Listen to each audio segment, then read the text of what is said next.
Greetings, everyone. It's Crime Talk with Crin, and I am back with episode 6. And it's not the episode that I planned for, but eventually we'll get to all the episodes. So, I was going back and forth about whether I wanted to say anything else about the house being demolished or not, considering the fact that it's gone. Like, nothing that any of us says is going to bring it back. So it's kind of like, should I even bother?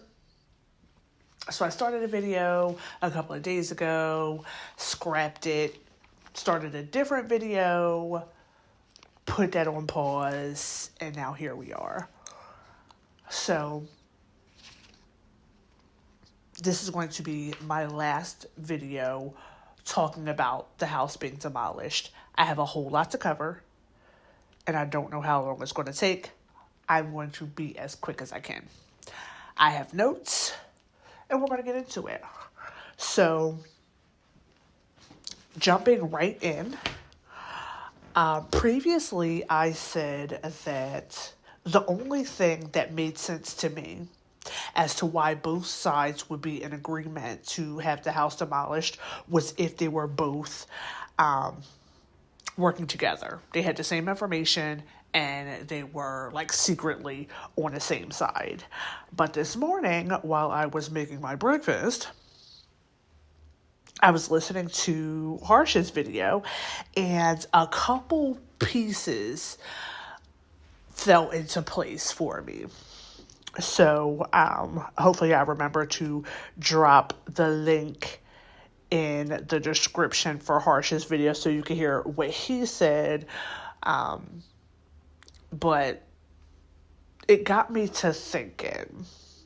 So what I'm thinking now is maybe it's not necessarily that the defense is secretly colluding with the prosecution and are going to, hang Brian Koberger out to dry, but if they're receiving orders or instructions by the same source, then maybe that's why they're making the same, decisions. The source being the university. So in Harsh's videos this morning, he mentioned that it seems like, everybody's working on the university's timeline, which I totally agree with. I agree that it seems like everybody's working on their timeline. Originally, the state said that with the October trial date, the FBI would not have been able to have enough time to do whatever scan they were doing. And I don't know how you guys felt about that or feel about that, but for me, it just didn't make sense. The crime happened in November of 22. The trial was originally set for October of 23, so how much time did they need? Now, I don't know how long it takes to construct a model or image from the scan, but what we do know is that the FBI was only at the King Roadhouse for 2 days in October when they said that. Then the defense was allowed to go in there. And then the state went back in there a couple of days before the demolition. And I'm like, what are y'all doing? Like, what is really going on? Both sides agreed in the spring that it could be demolished. So what are we going back in there now? Personally, I almost feel like anything conjured up from the Halloween visit and the subsequent visits after that should not be admissible. Simply because y'all both said that you didn't need anything in there. I know it doesn't work like that, but I'm just saying, y'all both agreed that you did not need anything in there. Y'all both agreed that there was nothing of value. There was no need for the house, but then we're just going to keep taking turns going back and forth in there. Like, it does not make sense. I'm just saying. So, moving right along. Um, Here's what I think happened. I think the university said, all right, y'all, we gave you a year. Let's wrap this thing on up. We gave you time. This is dragging. Really don't see it going anywhere. So you have until the 28th to do whatever it is that you need to do. Let us know. We'll let you in. And that's that. Like, I feel like that's how it happened. It's almost giving like old school grandma. Like, once I lock the door, you're sleeping outside. Like, you can't just come through here, any hour of the night. Like, that's kind of what I feel like the university was giving, when they talked to the people, in charge of the investigation and in the trial. They were like, yo, listen, we're not going to do this all night. Basically, like, we gave y'all a year. Get what you need and let's get on with it. That's just how I think it happened. But I don't think it should have gone that way. I think that the House should have sat there. And I think that while they were still investigating, I feel like while they were building their case and going over discovery and so on and so forth, I feel like they should have been able to go back to the scene. I feel like the attorneys and their teams should have been able to go to the scene while building their case. And then once they were done, whether that was after the trial or after everything was said and done or what have you, I think that once both sides were done, they could have reached out to the university and said, hey, thanks, it's all yours. We're done here. But instead, like I said, I feel like it went the other way around. I feel like the university was like, are you done? or like, are y'all done? Like, how long are we going to keep this thing going? I think that the university applied pressure. Maybe they did it directly. Maybe it was passive aggressively. I don't know. I wasn't there. I'm just speculating. But we all know that big pockets can make things happen. And it seems like some big pockets are making things happen. That's all I'm saying. We do know that the Phoenix deal's out there.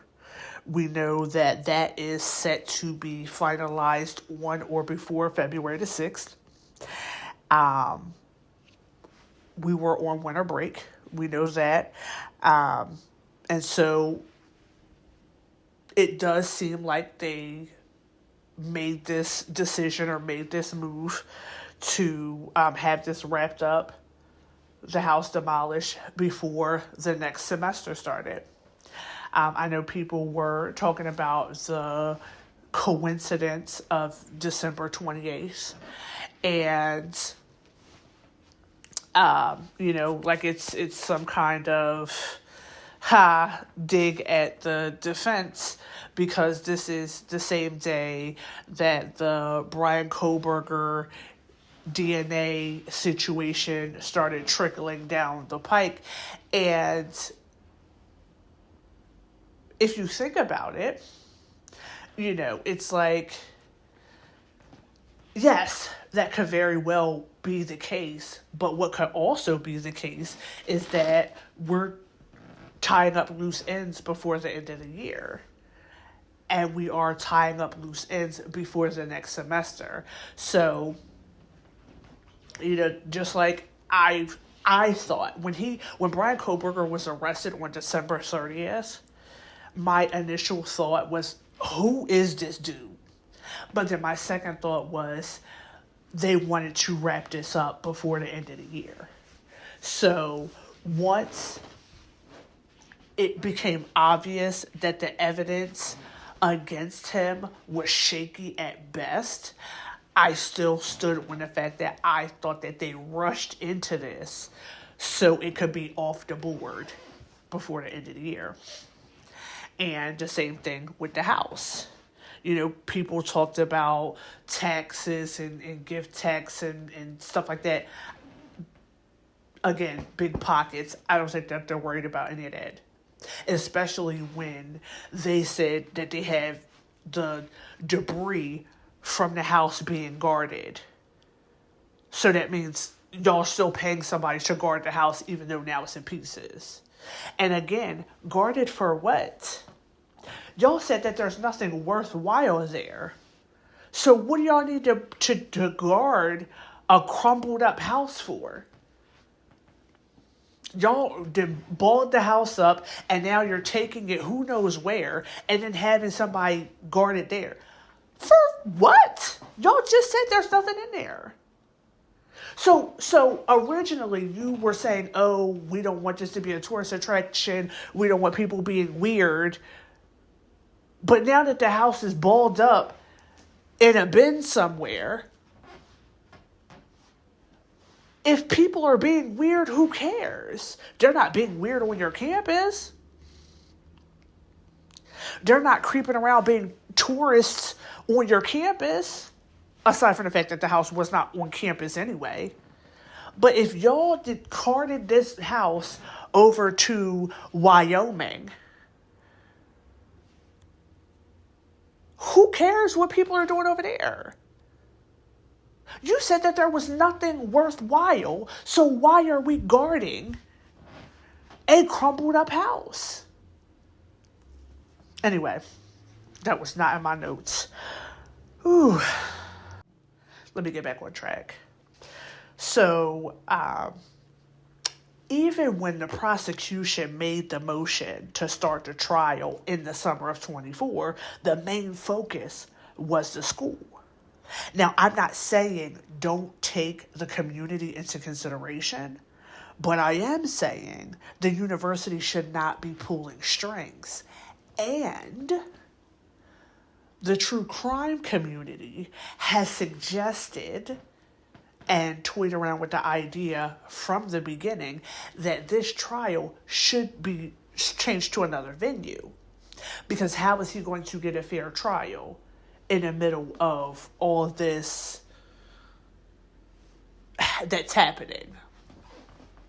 And so if you guys are saying, oh, school schedule, kids crossing the street, sporting events, lodging, parking, y'all are saying all this as a reason to start it in the summertime. That same situation could be copy and pasted from the defense to request a different venue. Now, I don't know if they will or if they won't, but I think that they should. But either way, I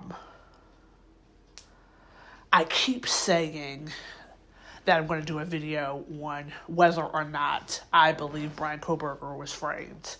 I haven't gotten to it, but if you want to check it out in the meantime, I did a TikTok series on it last summer. That's still up, so you can go and check that out. The link to my TikTok is in the description. But the long story short of it plays into this conversation. And simply, Bryan Kohberger is an outsider. He's from Pennsylvania, and he goes to the Washington State University. So, it has been said from the beginning, University of Idaho, University of Idaho, University of Idaho, College Town, University of Idaho, fraternity this, University of Idaho, College Town. So that has been swirling around the story ever since the crime happened. And so if the school is trying to save face, or at the very least distance themselves from this tragedy, it makes sense and it fits to have someone who has no connection to the school or the students take the fall. Now, listen, I'm not saying that's what happened. How would I know? But what I'm saying is, it makes sense. What I'm saying is, there's reasonable doubt. When people say, why would anybody want to frame him? Because he's nobody. And he has zero ties to the school. So if he has zero affiliation to the school, yeah, that guy. Whether he's the DoorDasher or not, we're not talking about that today. We're not. But what I am saying is that if he came up in the investigation somehow, and they're like, yo, I remember this dude. He was trying to be a cop. You remember? He has no ties to the community. So that means if he goes down for this, it's not a reflection on the school. It's not a reflection on the community because he wasn't a part of it. Now, I live in New Jersey, and out-of-town plates stick out like a sore thumb. So if he is in Idaho, in Washington State, with Pennsylvania tags, he's going to stick out like a sore thumb. In my TikTok series, I talk about how he got pulled over all the time. And so I discuss, my theories and reasonings for that. But also, you have an out-of-state tag. It could have been like some weird bullying or cat and mouse, or they painted Moscow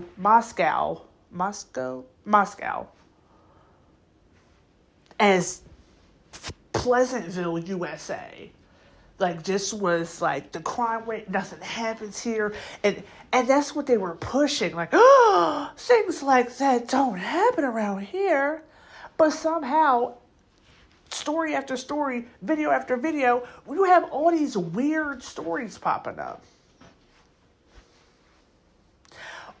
We can start with the fact of all the weird drug happenings that have been linked to this story. So now, I'm not going to say that there's drugs involved in this story, but what I am saying is that a whole lot of drug-related activity has been linked to this story or came up around a time. So two of the moms have very recent history. Friends or associates of housemates have very recent history. And then the largest drug bust in the history of the town was also very recent history. So, for this to be Pleasantville, none of this, we don't have stuff like that going on around here. It seems like y'all do. But we sweep it under the rug. That's the way that it seems to me. And this isn't even like a far-fetched idea, because there's documentaries out there about the kind of stuff that goes on as far as essay and things where colleges sweep it under the rug. There's documentaries about these sort of things happening. There's documentaries about hazing that is, sometimes deadly, that gets swept under the rug or classified as accidents, or, at the very least, there's a slap on the wrist. So, again, it could be the university's So not Idaho specifically, but universities as a whole. It could be that they, sweep these things under the rug so as not to tarnish their good name. Or it could be that, people are afraid to go up against a university, and so nothing ever comes of it. Anyway, getting back on track. In the very beginning, the prosecutor was asked if he would be okay with his children going to the school, and he said yes. And he said that he also understands that he has more information than most people, and that he would understand why people would be skeptical, even though he's not. And I want to say that this was before Brian Koberger was arrested. I feel like him saying that from the door was showing the university that, he had their back, that they weren't going to get any trouble out of him. Again, just like the scheduling proposal, which came straight off the back of a rushed demolition date. They pop up with, hey, let's do this summer 24. And it's like, bro, we're talking about the demolition right now, and then here you come. Like, hey, let's get a date on the books. And I feel like him putting out the proposal for the trial start date and saying what he said about the school and, wanting to do it around the school schedule, I feel like that was also a nod to the university. Like, we're still cool. Don't worry about it. So we saw the chief of police say very early that it was a targeted attack. And we figured that he said that so that, people at the school or the community would be worried that there was a murderer on the loose, even though there was a murderer on the loose. I talked about that in the previous episodes. If you have not checked them out, please go check them out.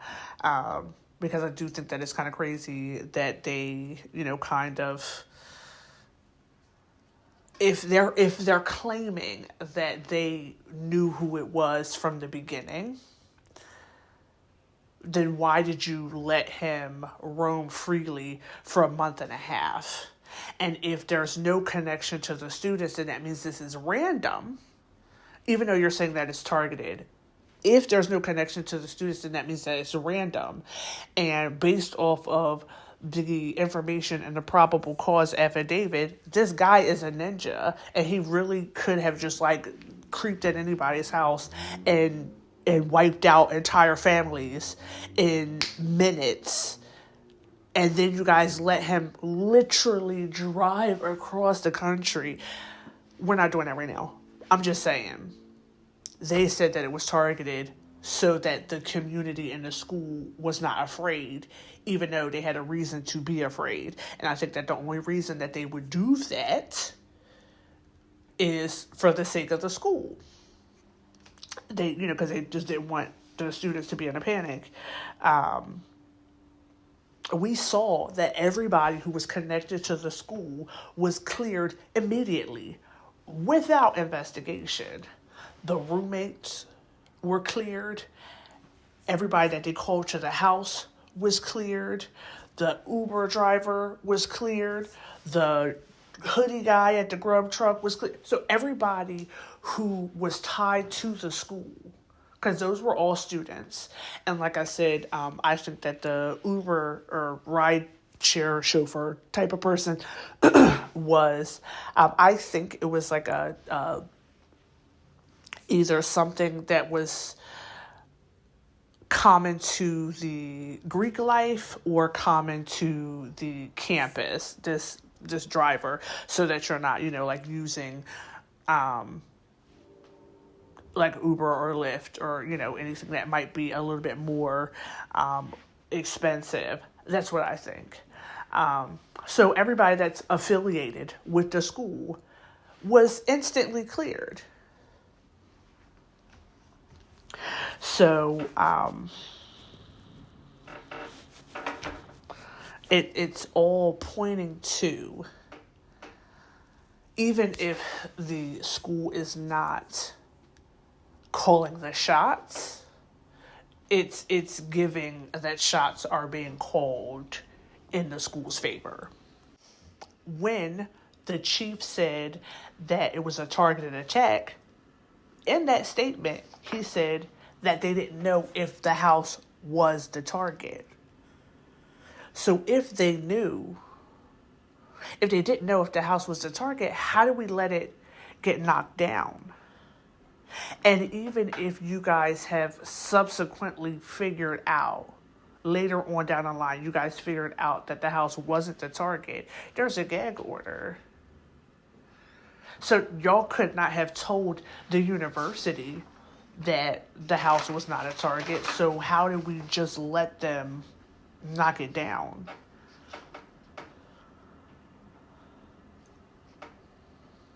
Do the families know who was or was not the target?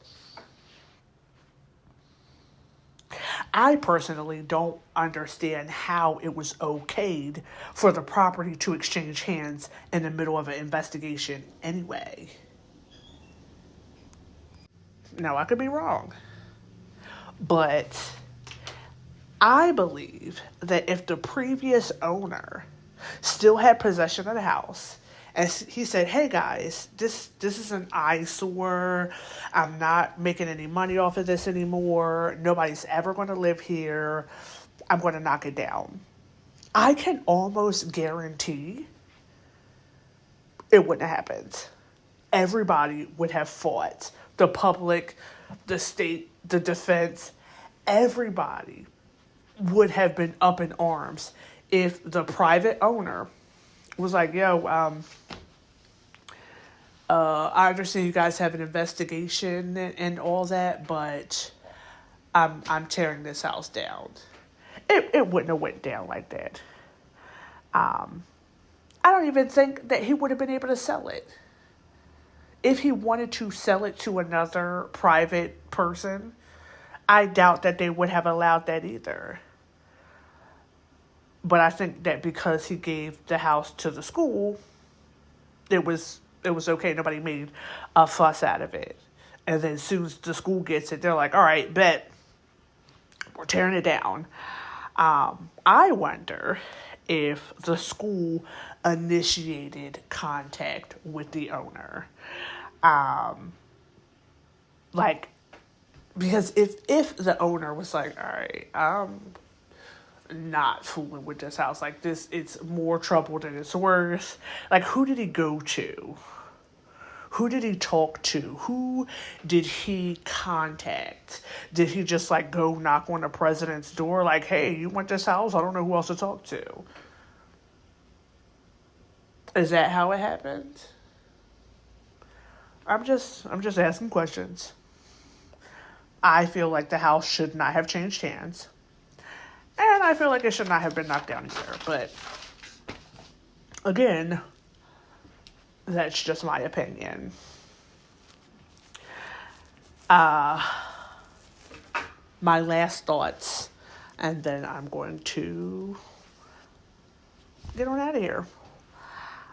It's been said that there's no value in the jury doing a walkthrough. Like, it wouldn't have been authorized because of the condition of the house is way different than it was at the time of the crime. And I'm wondering, well, should that have been okayed? Like, what happened? What did y'all do? And if the house was altered so much from its original state. What are y'all taking scans of? How are you doing 3D rendering if it's not the same? If you're saying that the jury going in there wouldn't make a difference because it's not the same, but you guys are going in to do a 3D scan, you're taking a 3D scan to create an image of something that's not the same.